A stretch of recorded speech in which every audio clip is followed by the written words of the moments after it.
Separating the facts from the fear. It's what we try to do every weeknight, certainly since this coronavirus crisis has begun. And joining us on Tuesdays, as she usually does, Dr. Ruth Berggren with the Long School of Medicine at UT Health San Antonio, a infectious disease doctor. Thank you very much for joining us, Dr. Berggren. All right, let's get to some of the questions because we have a lot of them tonight that I want to get to. The first one is, why is the death toll from this virus so high in nursing homes, and what can we do about it? Well, the death toll is high for people that are older. 80% of all the deaths are in people that are over age 64, 65 or older, and that's who's in nursing homes. Also, people in nursing homes, as you know, aren't just older, they frequently have multiple underlying medical conditions, the same medical conditions that make somebody vulnerable. So that is one issue, is who's there, and then how are they arranged within the nursing home. And most nursing homes don't have the luxury of having a private bedroom with a private bath for each individual, and there are frequently roommates and shared facilities, and then the people who take care of them are usually taking care of more than one person, and so caregivers go from room to room, and so you can have spread if the caregivers are not maximally using their PPE and remembering about their hand hygiene. So it's a combination of who's there, the fact that they're vulnerable people, and the way that they're housed very close together, and also the go-betweens of the care providers. That's what makes the setup, unfortunately. Right, and it's not all that, obviously they're much different venues, but it's not that much different than the jail, correct? That you've also done a lot of studies at.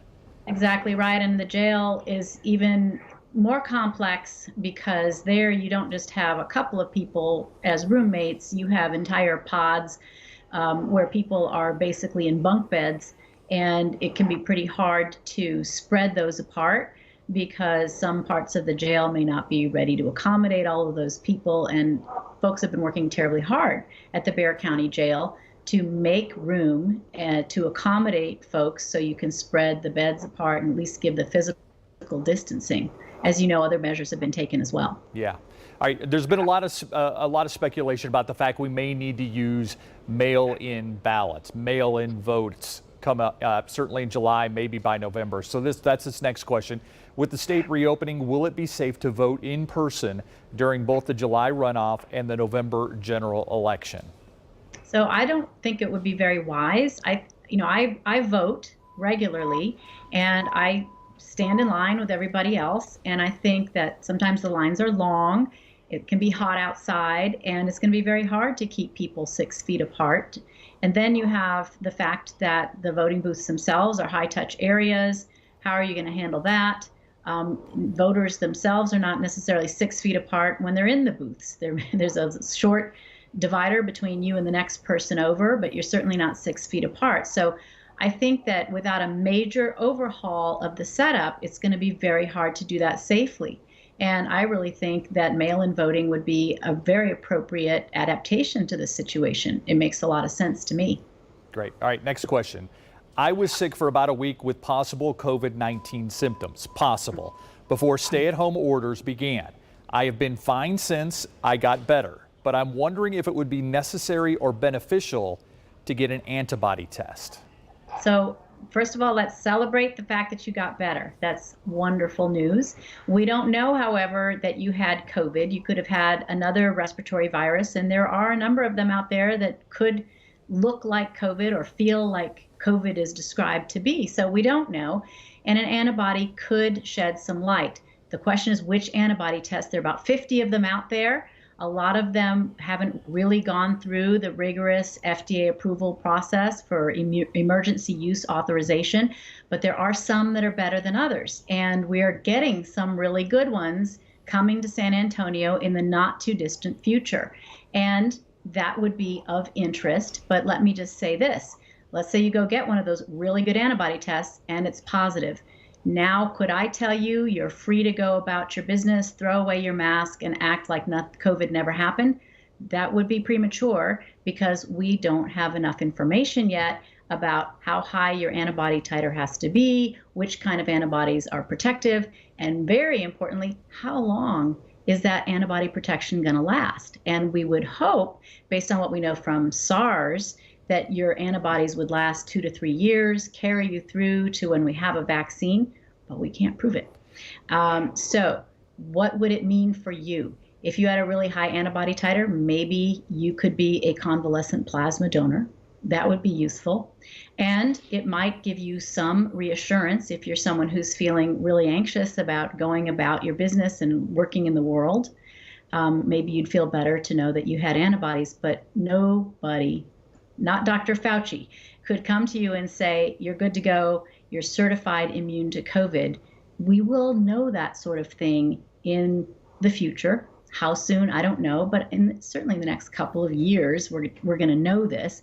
But right now, today, we don't know it yet. Right. There's just so many questions about this virus that we don't know right now. We seem to be learning more, day by day, hour by hour. And one of the big questions that certainly the national media has talked a lot about is the effect on young children, some of the inflammatory illnesses that we've seen, similar to Kawasaki. Your thoughts on what we've seen so far and how concerned people should be about that? Well, it's interesting and concerning at the same time. There are reports now of 70 to 100 cases in New York alone, and then additional cases in some other states. I think 50 cases in Europe of something that's being called for the time being pediatric multisystem inflammatory syndrome.